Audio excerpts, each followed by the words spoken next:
Hello everyone, welcome to the video identifying ICD-10-CM codes. My name is Caprice Stark and I'll be your host today on behalf of Jenny Roth from the Department of Human Services and Ruth Ellen Lohr from the Department of Education. We're glad to start the conversation off here with administrators, third-party reimbursement coordinators, and the critical people involved in this, our billing agents. This presentation should take about 20 minutes, so let's get started. First, we want to talk about why moving to ICD-10 reporting is required. It comes from the Center for Medicaid and Medicare Services, or CMS, at the federal government level.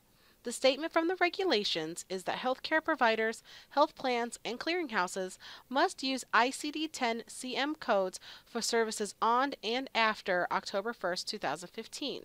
This is the healthcare industry's attempt to move to data-driven decision-making. To clarify, when we are talking about codes today, we are talking about diagnosis or treatment codes, not procedure codes. The ICD-10-CM code is going to talk about what you are doing to provide that service. We do have information out on our IEP website. On our homepage, click on Communications on the left-hand side. Click on Updates from the Communications drop-down. Here you can find information on the changes to the ICD-10 codes. Also on the left-hand side, if you click on Industry Initiatives, you'll see the link 5010-D.0. This is the quick link to the ICD-10-CM page. It will give you the information you need on where DHS is on the process. This is for all healthcare providers on this particular page. Right here under Hot Topics is the policy statement that was developed together. The first page is the overview and is followed by the step-by-step instructions for reporting. You can find a link to these sites in the description below. You can also sign up for provider updates. Every time something is refreshed, it will be added to this particular page in the DHS website. So what are these ICD-10-CM codes? Just as a reminder, the World Health Organization put together the codes, and the CM version, which stands for Clinical Modifications, is the United States version. Please make sure you are using the United States version. The ICD-10-CM codes don't just identify medical diagnoses. They also identify signs and symptoms, abnormal findings, complaints, some social circumstances that might affect a person's health, and external causes of injury and disease. We will be using a lot of medical diagnoses when we are in communication with a healthcare provider, and we will be using the school people for signs and symptoms.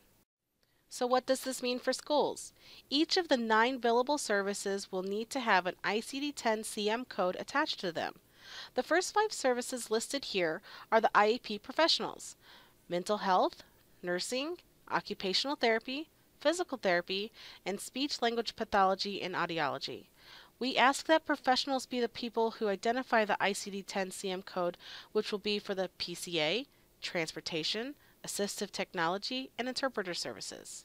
So let's use physical therapy as an example. The physical therapist determines the child has difficulty walking and falls frequently. The child has trouble transitioning from a seated position to a standing position, which is unsteady gait. The physical therapist will provide PT exercises for strength, but the physical therapist also recommends that the child needs a walker, which would be the assistive technology, and a PCA to assist with toileting, i.e. the PCA will transfer them from the walker to the toilet. And the PCA at lunch would also carry the food tray for the child and transfer them from the walker to the chair and back again. All are related to that unsteady gait. The same ICD-10-CM code used for the PT strength treatments would be used on the claims for the assistive technology and for the PCA services. Here's our grid. There are several types of healthcare providers. Those that can both diagnose and identify signs and symptoms are primary care physicians, speech-language pathologists and audiologists, and mental health professionals. Those that only identify signs and symptoms are professional nurses, occupational therapists, physical therapists, school psychologists, and licensed social workers with 4,000 supervised clinical practice hours or a higher level license. To further define mental health professionals, please see the link in the description below. Who determines the ICD-10-CM codes for other IEP health-related services? The IEP health-related service professional who is training, directing, supervising, or ordering the service selects the ICD-10-CM codes for the PCA services, special transportation, assistive technology, and interpreter services. In most cases, it is the same ICD-10-CM code used by the professional. Here is the code structure. We are including this so you can visualize what you're going to see, since they are a little different from what you are used to. The first digit will always be a letter, and it identifies the chapter you are in. The second and third digits will identify the category of the chapter you are in, and the last three digits break down that category to a specific topic. Let's break down this example. The F chapter is called Mental, Behavioral, and Neurodevelopmental Disorders. The number 40 tells us that this is a phobic anxiety disorder.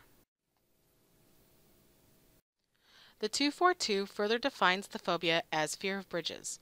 Now we know this ICD-10-CM code is for an individual that has a fear of bridges. It's important to remember that the ICD-10-CM code needs to be as specific as possible. This is the site we recommend for ICD-10-CM codes. This is a live site that has the correct information on it. Being able to go to a live site makes the information that much easier to access as well as stay current. The website is www.icd10data.com, and a link to this site will be in the description below. Make sure you are looking at the CM diagnosis codes. Also be aware of the coding rules. If you don't use the appropriate code, your claim could be denied. What do your IEP health-related service professionals need to do? They need to identify the correct ICD-10-CM code. Ask, am I treating the disease or disorder, or am I treating a sign or symptom? For treating disease or disorder, check the student record or contact the primary care provider. For treating a sign or a symptom, select the ICD-10-CM code that best represents the problem being addressed in the services. When picking the ICD-10-CM code, you must clearly represent the child's medical need as identified in the child's IEP or IFSP. You must logically relate it to the IEP provider or service and also relate it to the activities or tasks you are providing. It must be valid, billable, and specific to the child and be medically necessary codes, not education codes. To qualify for special education, a child must be eligible in one of these educational disability categories: speech or language impaired, developmental cognitive disability, mild to profound, physically impaired, visually impaired, specific learning disability, emotional or behavioral disorders, deaf, blind, other health disabilities, autism spectrum disorder, developmental delay, traumatic brain injury disabled, severely multiply impaired. These are the education disability categories. The direct crosswalk to the ICD-10-CM codes is the speech and language disability category. In other categories, the medical diagnoses are so generic they don't tell us what the specific need is for this specific child, so we cannot identify ICD-10-CM codes and line them up with the education disability codes. School sources for medical diagnosis. A medical diagnosis is a criteria for eligibility for these special education disability categories: other health disabilities, physical impairments, and traumatic brain injury. Speech and language pathologists and audiologists determine the diagnosis for speech and language impairments. Mental health providers provide DSM-5 or ICD-10-CM diagnosis when CTSS is included in the child's IEP needs and plan. Annually, medical orders are required for students needing medication or certain treatments. The IEP evaluation report is used to summarize the medical need. It states the health-related services that are required during the school day in order for the child to attend school and participate in regular and special education. Also in your assessment and plan, you have a description of what the health problem is and how it will be treated and by whom. These are the clues you can use to identify the ICD-10-CM codes. What do you, as billing administrators, coordinators, and the billing agents, need to do? First, you need to recognize that you need to have time to practice and learn these ICD-10-CM codes. It will take you some time to get used to these codes, so take the time to get familiar. You'll want to set up a procedure of when and how your professionals identify and document the ICD-10-CM codes. We ask that the codes be in the student's file, not in the IEP plan. Now ask the question, how is the biller going to get the code along with the daily reports? This is an optional summary sheet. If this is something that will be useful to you and your team, please feel free to use this form. If a child has more than one IEP health-related service, this is a great tool to use. This might be in the electronic file already if you are doing electronic special education assessments and IEPs. Please take the time to visit with your vendors and make a process that works best for you. What do billing agents need to do? The billing agent specifically really makes this mechanism of claiming work. When a child has been diagnosed with a disease or a disorder from a primary care provider, report that diagnosis code as the primary diagnosis for all claims for that child. This just means that it is the first in the line of diagnoses. When providing health-related services for a sign or symptom or condition resulting from the disease or disorder, report that code as secondary, tertiary, and so on. When no medical disease or disorder has been identified, report that sign, symptom, or condition code that identifies the IEP health-related service that is being provided as the primary diagnosis code.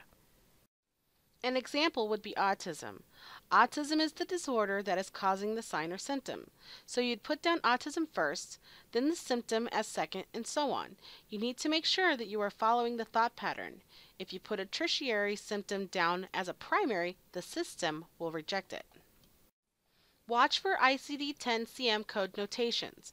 Make sure the code need is valid and billable. Watch for code notations and code rules. Each of these codes begins with a letter and 2 numbers. In some cases, that is a valid code, but not in all of them. There is usually a decimal point followed by a number. When batch bills are submitted, they need to be stripped of those decimal points. What do your vendors need to do? First off, they will need to run a dual system. Any claims with a date of service that is on or before September 30th, 2015 will still use the ICD-9-315.9 code. This claim will be viable for 1 rolling year and will need to become an ICD-10-CM code after that rolling year is over. Here's an example. If you submit a claim on September 30th, 2015, you can use that code for that specific claim until September 29th of 2016. Secondly, the HIPAA Implementation Guide is the formal guide from HIPAA that says this is how you submit electronic claims. They try to work with the AUC, which is the Administrative Uniformity Committee, to make sure that all the claims that come in are consistent. You can get the HIPAA 5010 guide from the Washington Publishing Company. You will find a link to them in the description below. This is what the website for the Washington Publishing Company looks like. The information in these books is not something that you can Google or find online, so please make sure that your vendor has the HIPAA 5010 guide available to them. Also make sure there is room for more than 1 code per claim, and when you submit batches that there are no decimal points. For additional guidance, please visit any of these sites listed. We will have them in the description below for easy navigation. The Center for Medicare and Medicaid Services is the official site for the ICD-10-CM reporting. The Centers for Disease Control and Prevention, the ICD-10data.com, and the MHCP Enrolled Providers ICD-10 link on the Minnesota DHS website are also good tools to use. Here you will find descriptions that go into great detail to help you determine your ICD-10 codes. However, we have found that the CMS.gov site can be very taxing on your computer because you need to download the ICD-10-CM document. That is why we recommend the ICD-10data.com site. The information stays current without needing to download an updated document. Just as a reminder, use the ICD-9 code 315.9 for dates of service on or before September 30th, 2015.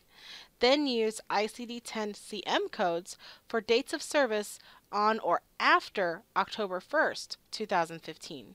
Use that window of opportunity that you have. Some things for all of you to think about. Use what you already have in place. Use the identified diagnostic codes and the phrases that you already have in your evaluation reports. Think about what infrastructures are going to need to change.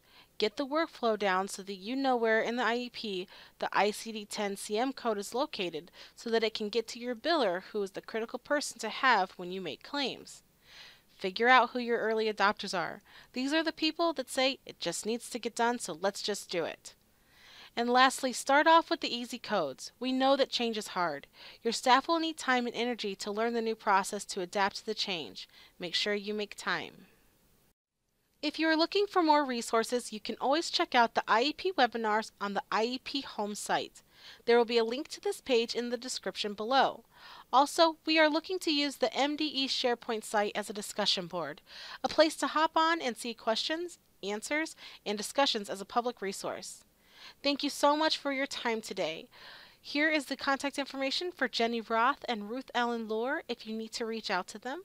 We look forward to hearing from you, and have a great day.